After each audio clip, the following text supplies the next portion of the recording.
Hey guys, how's it going? This is mainly a response video to the Amazing Atheist on abolishing the Electoral College, which I don't agree with at all. And it's not to pick on him though, because I'm going to cover a little bit of the Young Turks from their election day coverage.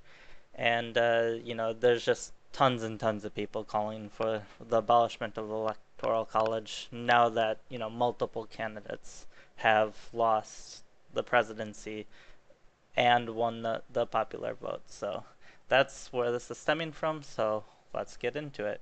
Great system we have here, this electoral college, where the largest state in the union, that if it was an independent country would be the seventh largest economy in the world, is irrelevant to our presidential politics. I know. Yeah. And by the way, the three largest states, Okay. Well, not just California, California, New York, Texas, which is red, all irrelevant. We have eliminated our three largest states. All the citizens in them, their votes are completely irrelevant. Okay, so that is not true at all. The three largest states have not been eliminated at all. The point he is making here is that states like California vote blue every time. And that's not actually true. They used to vote red, but um, with time and with the economy changing and other issues changing, these states will eventually change parties. But what he's really complaining about is that the party that he gets along with the best, that he agrees with the best, is that party controls the largest state in California. This is not something to complain about. This is like the amount of electoral votes is tied to the population. So, you know, each state gets two senators, and then the rest of the electoral votes are given out by how many representatives you have. But the amount of representatives you have is dependent on your population compared to, the populations of other states. So, this is a benefit for, that the Democratic Party, not a detriment. And um, it's just, I don't want to call it dishonest because he's in a bad mood, but it's not an accurate argument at all. To who becomes president. That's beyond insane. When are we going to change this goddamn thing? So, Well, we never think about it until the night of the presidential election. This is true of both sides. This is the same thing. Okay, this guy here, I haven't seen him much before, but all of a sudden I saw him pop up on election night. I've never seen him make a good argument. I mean, I don't understand this about Cenk, excuse me. He's actually rather intelligent on all this stuff, and he surrounds himself with idiot employees. However, I do have to give a shout out to Jimmy Dore. I never liked him before. I thought he was an idiot, and he really showed me this election that, you know, he can think for himself and that he can think in depth on issues. And, he was raising the alarm bells about Clinton, and he was actually saying, why would progressives vote for Clinton? Because, she stands against everything that they fight for. And he's right. Like, Trump is actually, in my eyes, closer to Clinton, but for the progressives. But anyways, sorry for that little tangent, but it just incredibly annoys me that Cenk could have such a good show here, and he surrounds himself with such idiots for the most part. Thing that was said, in past elections. Whenever they complain about the Electoral College, it's on election day. And then the next day, it's No, that's you. This is what the left always does. They project onto other people. It's like some of us actually do think about this. Some of us just didn't get into, you know, the election stuff and politics this year. Like, some of us had already thought about this the last time it happened. I mean, what's he talking about that nobody thinks about it until election day?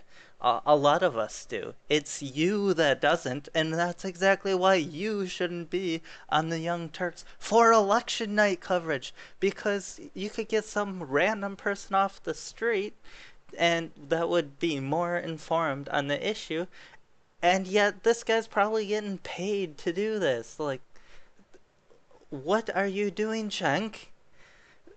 Completely forgotten about. And if you're going to change it, you have to change it in between elections. You know. By the way, you know who's partly at fault for that too? Again, the weak Democrats. Yeah. Why? My God, in 2000, you won the election, you idiots. You won the popular vote. And by the way, when they recounted the whole state of Florida, you won that too. Yes. But you didn't bother complaining about it. I wonder why. Maybe that's because they realized the Electoral College isn't a terrible system. It's not a biased system. It doesn't just benefit the Republicans. Like, there are very good arguments, which I'll get into more later, for having the Electoral College, and getting rid of it could actually do lots of damage, in my opinion. It's unbelievable. So my main point here is the fact that the Democrats didn't even try to change it shows that there's bipartisan support for the Electoral College.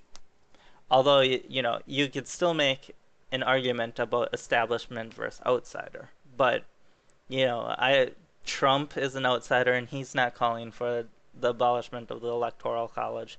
There are a lot of outsiders aren't. So I don't even think you could say that. And a lot of insiders actually are the ones calling for the abolishment, like especially on the Democratic side. So I mean, it's most of the complaints about the Electoral College are partisan, although I mentioned that I'm getting into the Amazing Atheist later.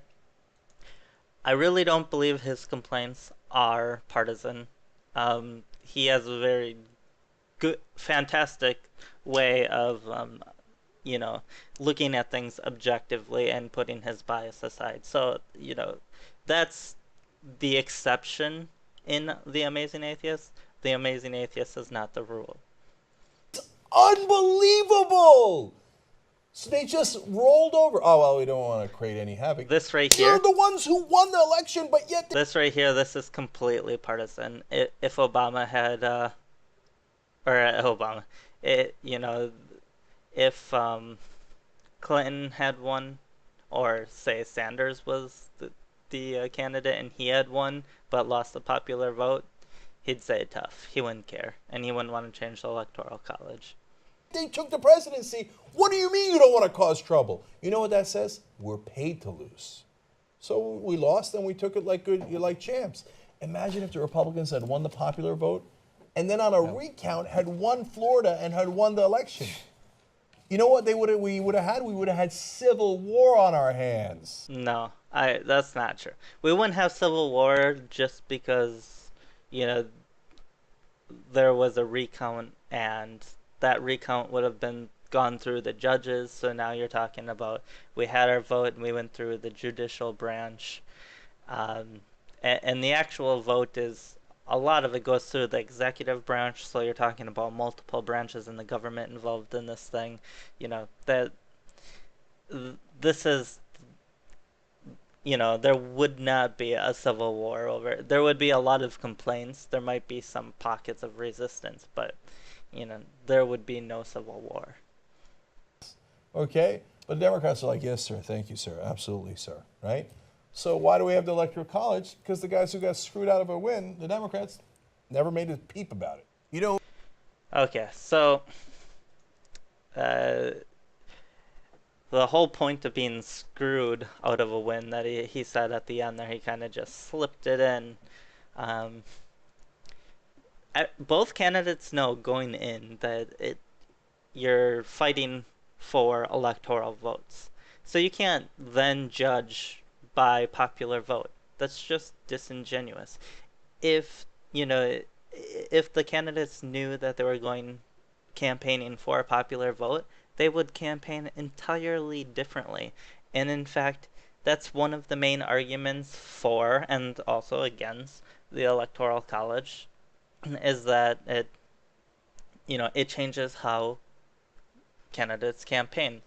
But you know, I would actually argue that if we were going based on popular vote and we knew that going in, Trump would have still beaten Clinton because he would have gone to the high density areas and won over tons of votes, where it would have been really tough for Clinton to go to the rural areas and live and win all of them. So Trump would have still locked up all of the rural vote that he had, well, most of it, and then he would have been able to swing over lots of votes from the urban areas. Yeah, they're mainly Democratic, but the more you reach out to them and they hear your message, the more they're gonna come across. So, and then you're talking margins. So, um, for the most part, it would have been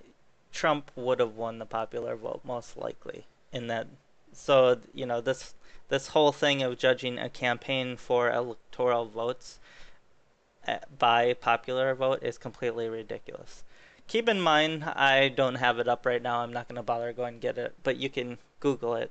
Or maybe I'll put it in the description. There's a advocacy group that watches fraud, and they claim to have found 3 million votes by non-citizens.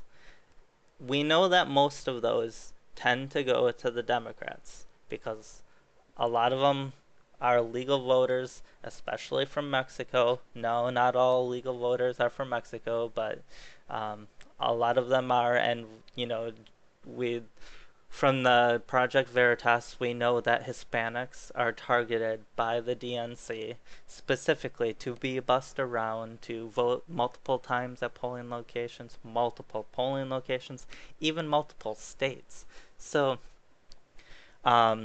since they are specifically targeting Hispanics, like it's perfectly reasonable to say that these illegal votes are largely going to Democrats.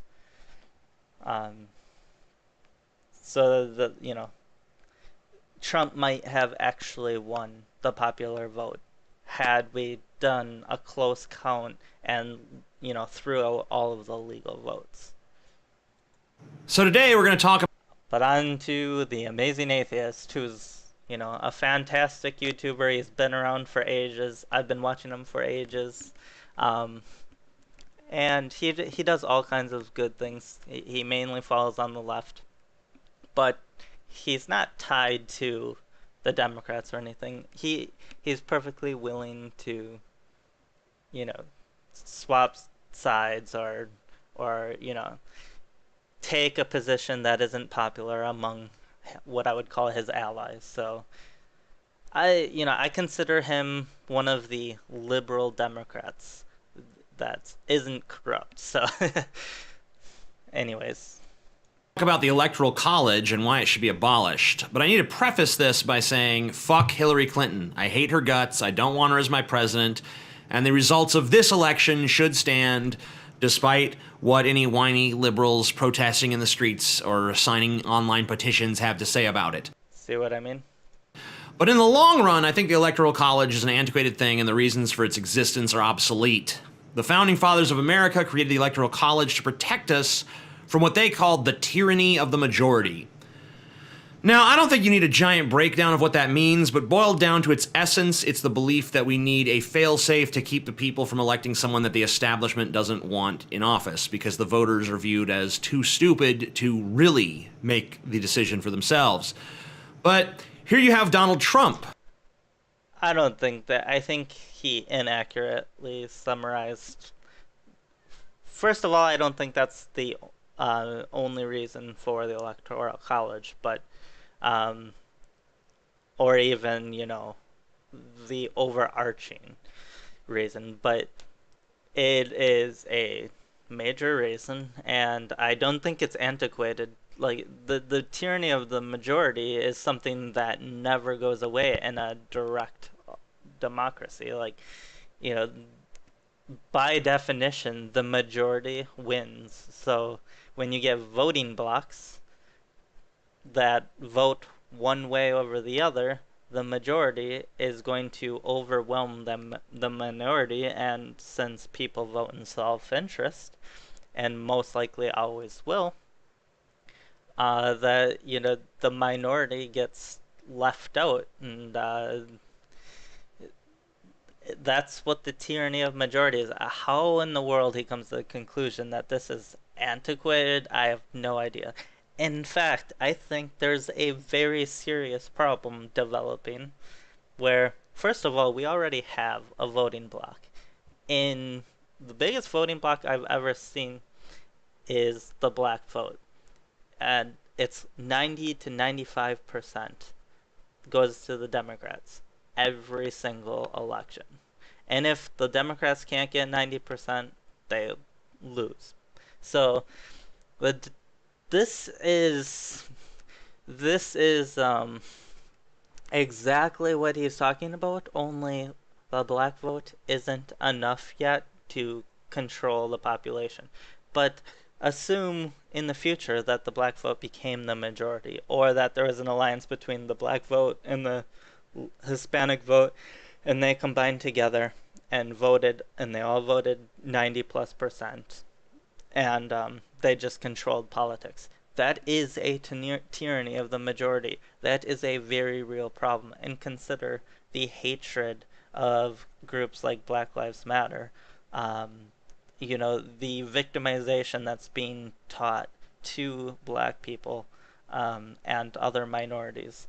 This blame of white people. Um, it's a real problem. It could result in genocide, and that's not hyperbole. And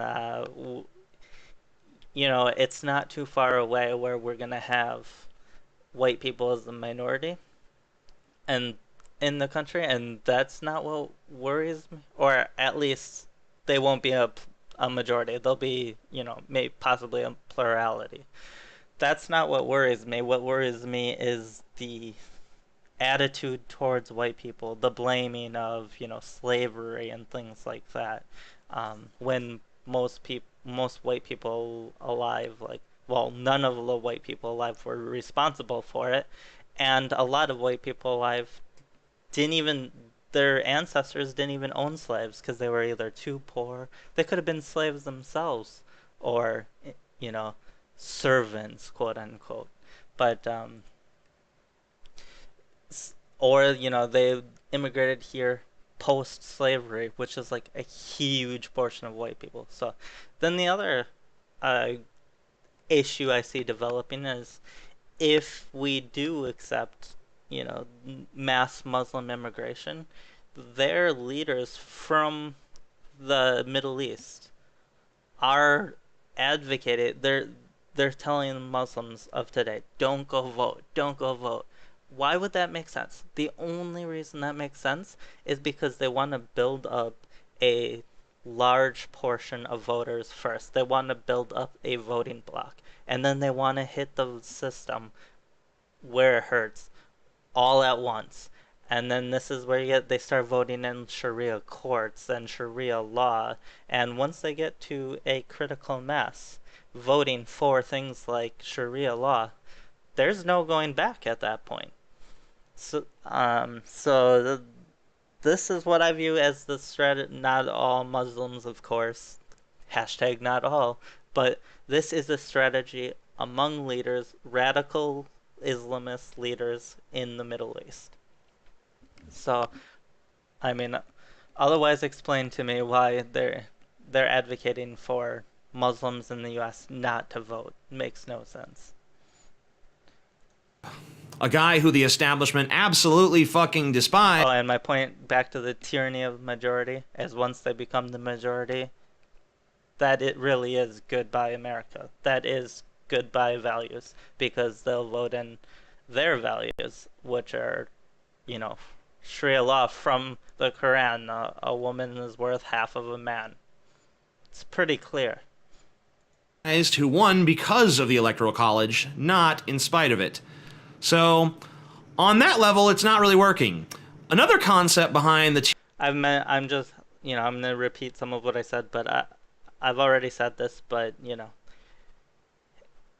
this is not a good example of the system not working because the campaign was for electoral votes on both sides, and if they were for a popular vote, um, the campaigns would have been completely different. Trump still probably would have won.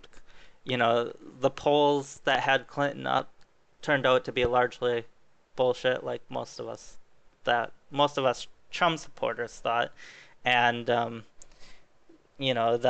there was one major poll, the USC poll, tracking poll, and it had Trump up the entire time. At one point up to +5. At the very end, it had him at +3.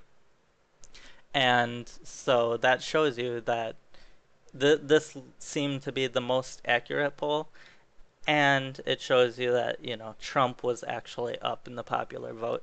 There was also another poll, I forgot the name of it, but it was another tracking poll, and it was Clinton the entire time, and right before they started going like Trump +1, Trump +2. I think the day of it was Trump +2. So actually, just to prove it, because I still have it. It's the IBD TIPP tracking poll. So it's Clinton +1 and Trump versus Clinton, but when you add in Johnson versus Stein, it's Trump +2. And then the LA Times USC tracking is, it's only got the 2, but it's Trump +3, but they did a lot of other ones, so here's Trump +5. So anyways, yeah, that shows you that Trump probably had the popular vote nationwide, if that's how the campaign was going. And, to concentrate on the Electoral College, by the way, it's kind of funny given if you look at dollars spent, like, that matters way more than the Electoral College. And Clinton, like, tripled Trump's spending, if I remember right, but she spent way, way, way more money than he did. So that had a way bigger impact than the Electoral College did. It's just that he spent his money better, and then he was able to use his popularity and, use the Electoral College system, which she actually knew better than him because he's the outsider, she's the insider. Like, according to the amazing atheist himself, on the tyranny of the majority aspect, he said that, this is to help the establishment. Well, the establishment is Clinton. This is like irrefutable evidence that this argument doesn't hold water. Tyranny of the majority is that, the dairy farmer from Wisconsin or the factory worker from Ohio doesn't necessarily want the huge throngs of people from New York and LA drowning out his voice when they live lives totally different from his own. To which I say, that's what the Senate is for. That's what the House of Representatives is for. You need people in government to represent the interest of your region, and I understand that. But when it comes to deciding who the... Okay, so I'm going to stop it there. Yeah, that's what the Senate is for, and that's what the House of Representatives is for. Those are both the legislative branch. Why do the rural voters not deserve some sort of say over the executive branch? Give me a break. A balance of power is exceptionally important, and to discount this is ridiculous. And sure, he says he recognizes, the amazing atheist recognizes the difference between the dairy farmer in Wisconsin to, urban voters or whatever, voters of other areas. But I don't think he truly understands the impact of these differences. especially in economics, we hear about the electoral college a lot, but nobody seems to bring up electoral or the economics of the electoral college. So when you look at the economics, uh, the urban areas depend on the rural areas because the urban areas have huge populations and very little land. The rural areas have lots of land, very little population.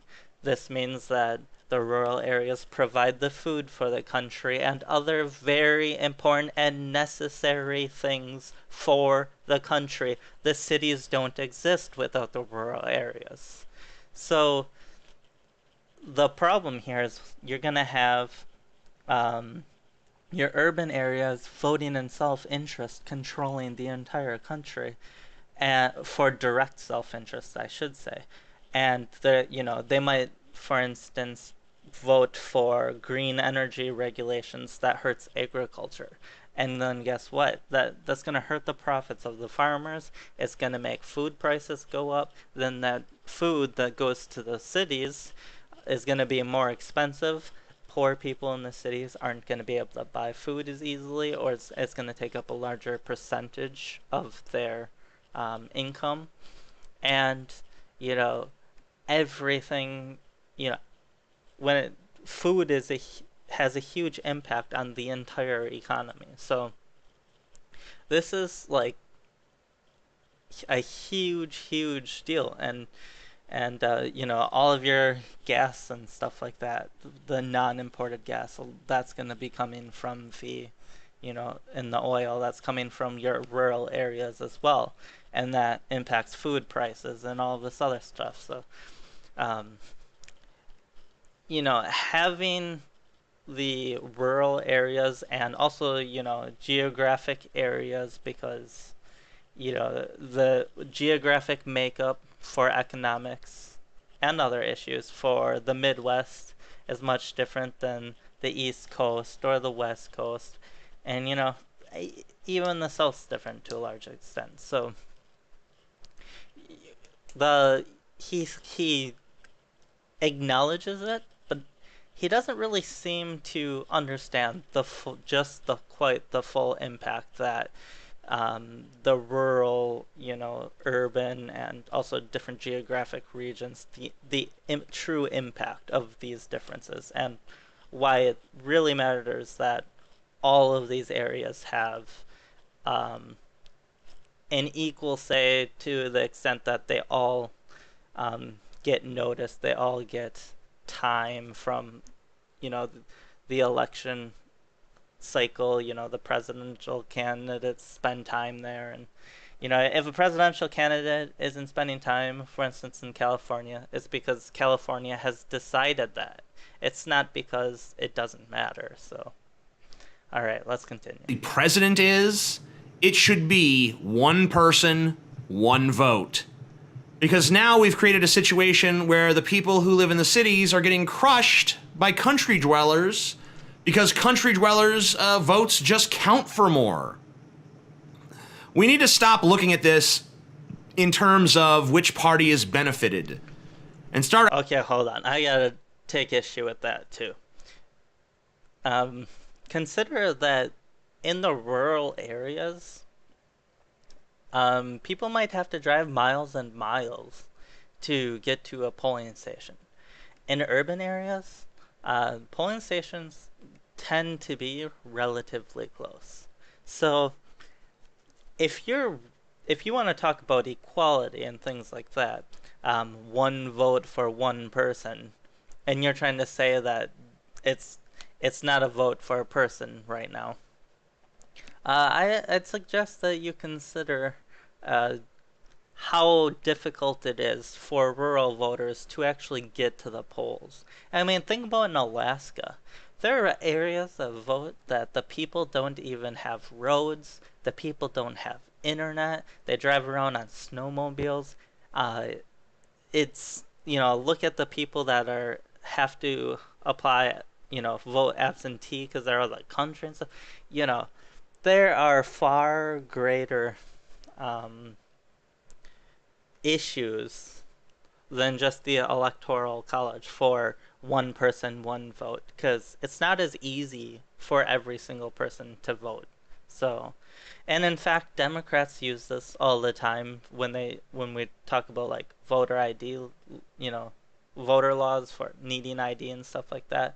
They say that disproportionately affects the poor, which is largely black, and it's like, and they call that voter suppression, and so there are all these different issues that you could claim isn't one person, one vote, but in reality, it is one person, one vote for one person. Like everybody who goes to the vote, or everyone who goes to the poll gets counted as one. So that's the reality of it. We're asking ourselves, what is fair?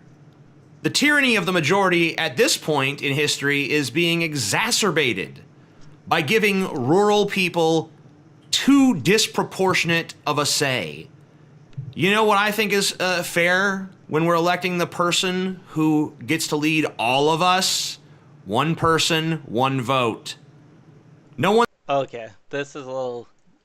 I'm gonna see if I can find the electoral map on the fly here that shows the point I want to make. But okay, look at the numbers for the Electoral College, and this is 2000, but I'm gonna stick with it.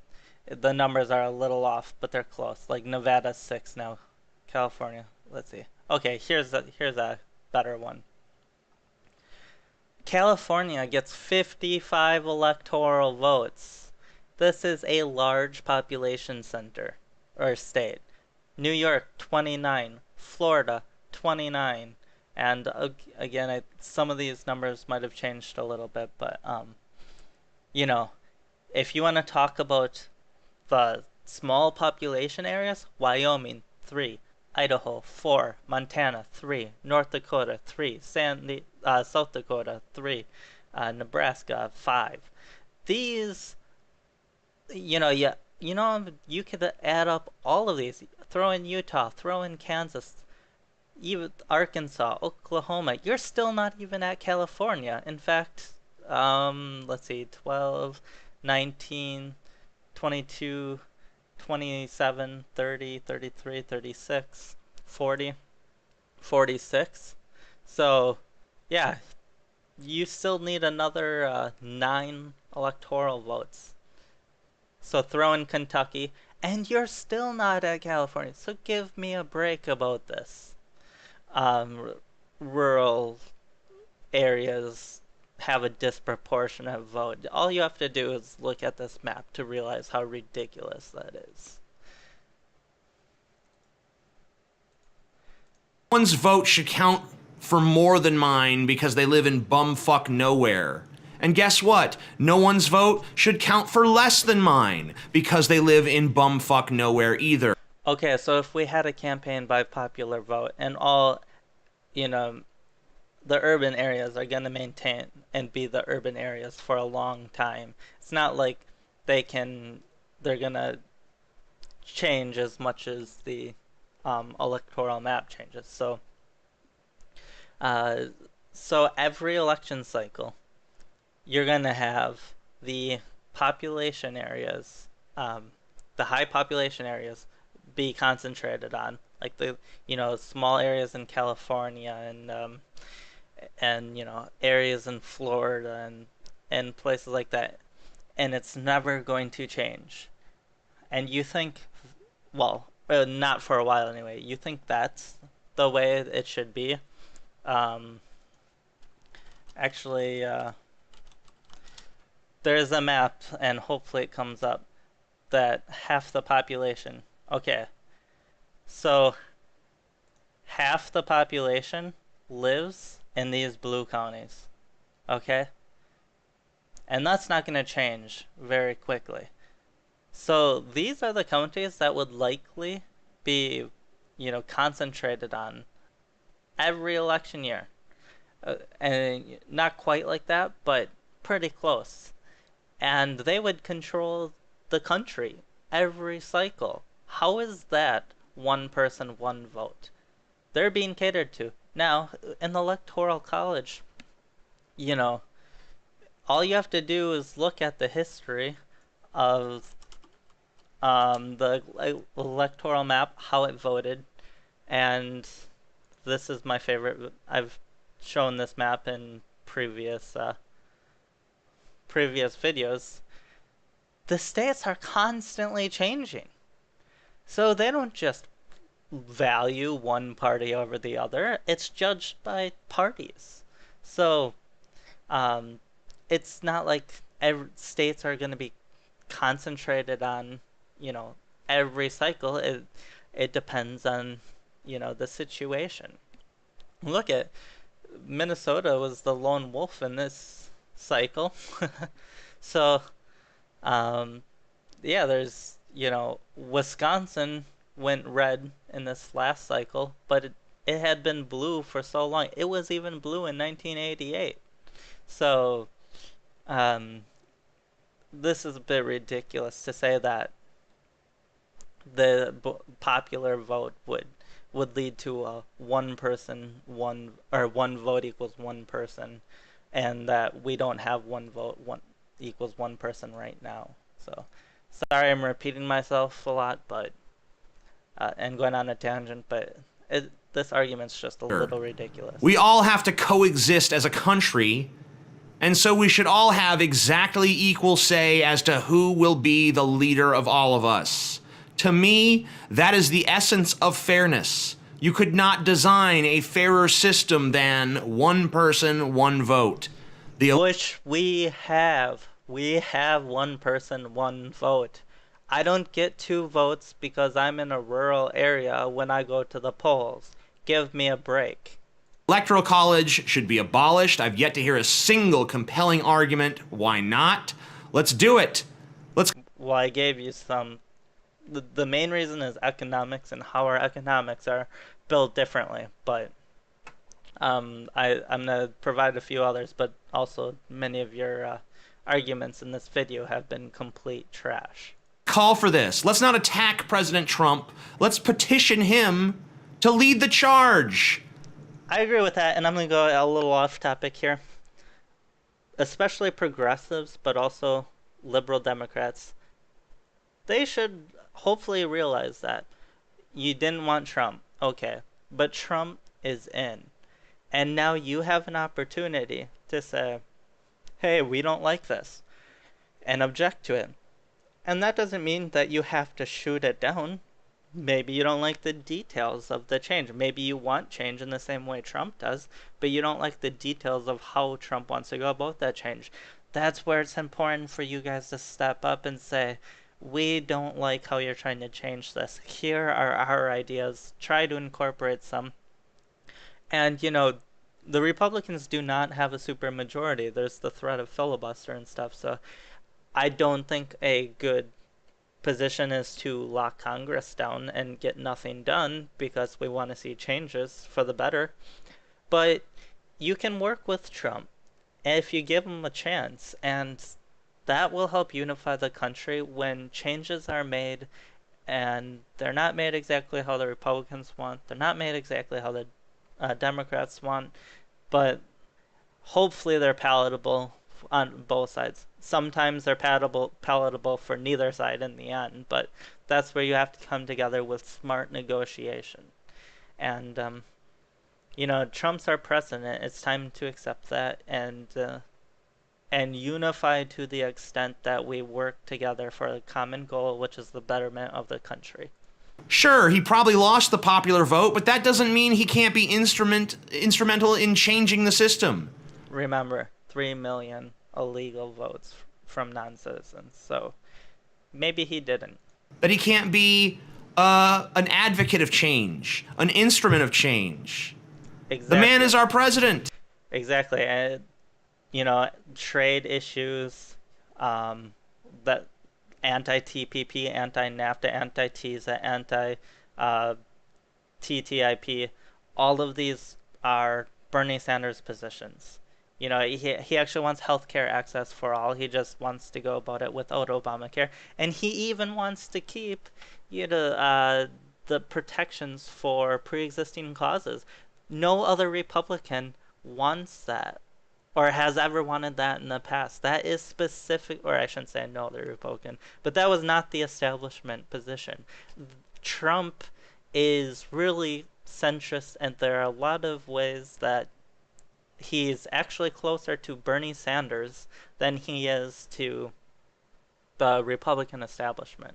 But then you have issues like gun rights and stuff. Sure, on those issues, he's closer to the Republican establishment. That's what makes him a centrist. And that's exactly what the country needs right now, is a centrist, because we saw what happened under Obama as the country was so polarized, nobody could come together. So, anyways.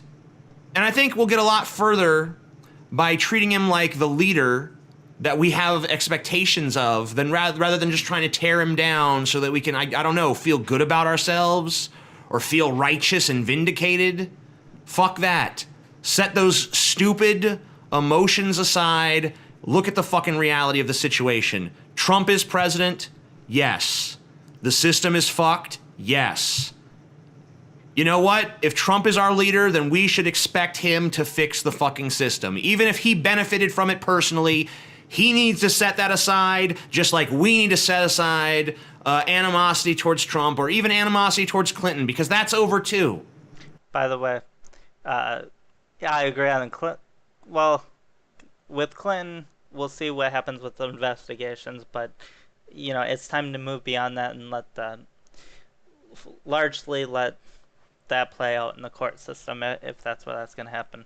But I agree with everything he's saying there, and just look at congressional term limits. Trump hasn't even taken office yet, and suddenly Paul Ryan's coming out. He's always been for congressional term limits. Yeah, right, Paul Ryan. Just so happens when the Republican candidate wins the presidency and Donald Trump, all of a sudden they're for congressional term limits. This shows that this has been a Democratic stance, specifically a progressive stance. It's one of the few positions I've liked about the progressives in the past, and just like I've liked their trade issues and get money out of politics, that's where the progressives really shine. And Trump's getting the Republicans to get on board. Now the question is, are the progressives going to get on board with Trump, or are they going to fight Trump just to fight Trump? Because historically, Trump's bringing the progressives and the Republican establishment together, and the only group that should really be fighting this are the liberal Democrat corporatists. The Hillary Clintons and Barack Obamas of the world. All the fucking high emotions of the election cycle, that's done with. We need to fucking bury it, and we need to focus on how we can actually move forward as a fucking country, as a united fucking people. We should do what Lacey Green said in her first fucking tweet, not what she said in her second fucking tweet. So let's start anyway by ending this electoral college. Let's create a fairer system. There's no argument against it. Let it be done. I'm the Amazing Atheist. Peace the fuck out. So, at the end there, what the thing is, the most dangerous type of person is the person who thinks they're doing well, but they're actually advocating for a position that would create harm. And that's exactly what I think about the Amazing Atheist position here, is it would create harm, like taking away the Electoral College.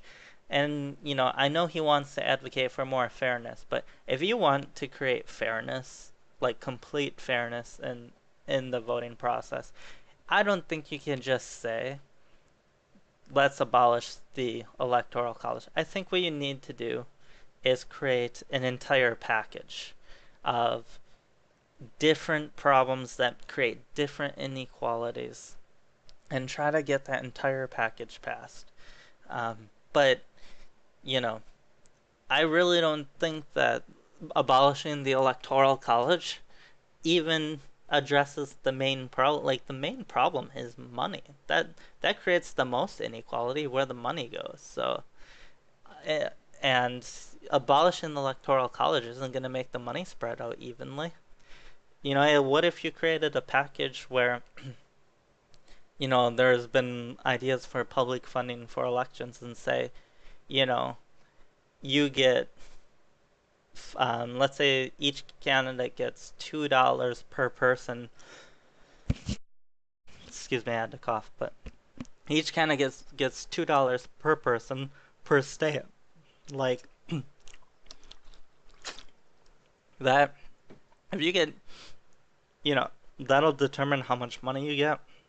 It can come from the government, and that'll create more equality. But even if the government can't afford that, well then maybe have them fundraise it, make that the limit, and say like the money has to be spent. Oh, sorry, I had some coughs, but say the money has to be spent for each state. So, you know, if the population is 1 million in a state and you get $2 per person, so you get $2 million, then um, that $2 million has to be spent only in that state. I mean, something I don't even know if that's a good idea or not, but it's probably better than just abolishing the electoral college. I think what we have is actually pretty fair. That's the reason, a lot of our elections have been close because it's fair. So, and the other thing is recounts. Imagine trying to do a nationwide recount. My God, would that be a disaster? And almost every election, the popular vote is close.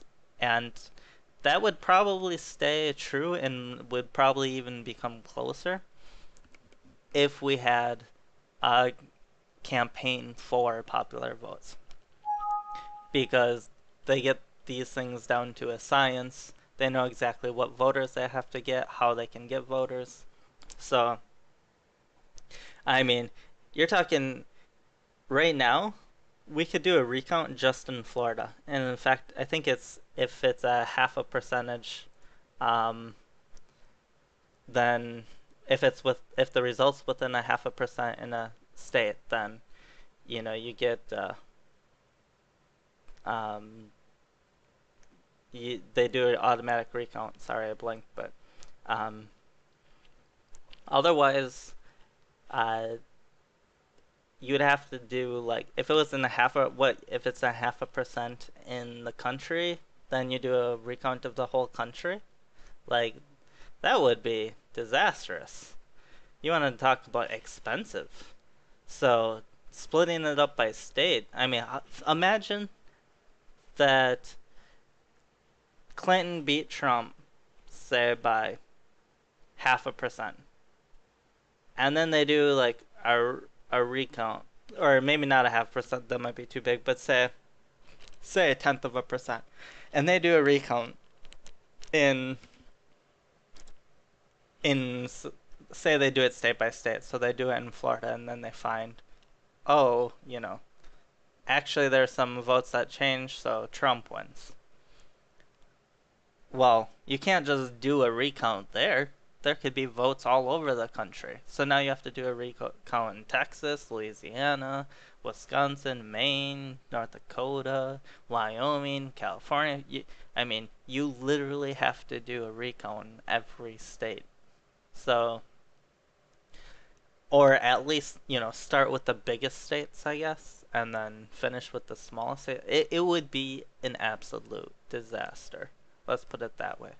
Um, so recounts, keep that in mind. That the Electoral College is beautiful for being able to divvy it up by state and like consider this. There were I know New Hampshire was in the half a percent, and that's already recounted. and given to Clinton. Michigan still is, it's still in a recount because it's 0.3%, and it still isn't finished. So the thing is, but we know that the election is decided because it's so lopsided. Even if this turns blue, we know that Trump won. I mean, almost every election would be a recount, and it would go well into. It could even go past the inauguration date, and they would really have to, And then if it goes into the courts, I mean, you're talking months just for a state if it goes to the courts. Can you imagine if every state had to go to the courts? Like, it would take forever. I mean, you could lock this thing up for years. So, uh, I think that the Electoral College prevents a lot of harm. It helps us move on, and it doesn't always go your way, but you know, it's it is fair, it is objective. It was made well before the parties even were what they are today. So you can't say it was created to benefit one side or the other in today's age. So, um, anyways, I guess that'll finish up my response video, and I threw in some of the Young Turks as well, but this argument of taking away or abolishing the electoral college has to go away. It's a ridiculous argument that would create lots of harm, and I think it's created out of ignorance. People just don't understand the electoral college. So I will talk to you guys later, and I hope you enjoyed the video.